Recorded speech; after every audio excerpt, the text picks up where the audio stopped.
nagtataka po kayo siguro kung bakit mag-isa lang ako. Well, busy-busy po ang ating Mommy Tess. Kaya naman, meron po akong special co-host for today na sasamahan po tayo sa ating chikahan. Kasama ko ngayon, mga mommies, ang regular na guest ng Moms the Word at talaga namang sobrang supporter ng aking show, di ba? Talagang ganon.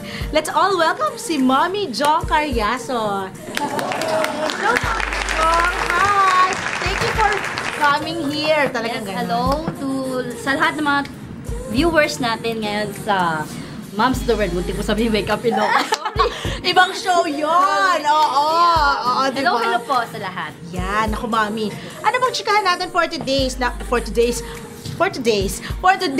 Nako, Mommy Jong, for sure, matutuwa ang ating mga mommies out there. Hindi lang mga mommies, daddies, at buong pamilya dyan. Dahil, ano nga ba?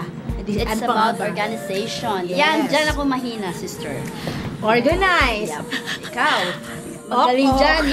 Magaling Mga ka dyan. oo. Ay nako, kaya naman siguro marami dyan, mga mommies out there, for sure marami kayong makukuhang tips sa aming episode for today. Nako, mula sa pag-organize ng mga makeup, ng mga gamit, ng mga whatever, lahat-lahat, pati sa kusina, lahat yan. At syempre, may mga guest tayo for today na mag-aano sa atin ngayon ng mga experience. Mga Lahat ko expert. mga Expert ba yan? Talagang Kimberly nila. Oh, expert.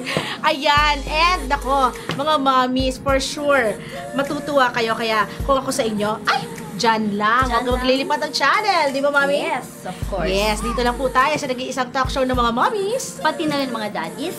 At ng buong pamilya. This Yes. is Moms the Word.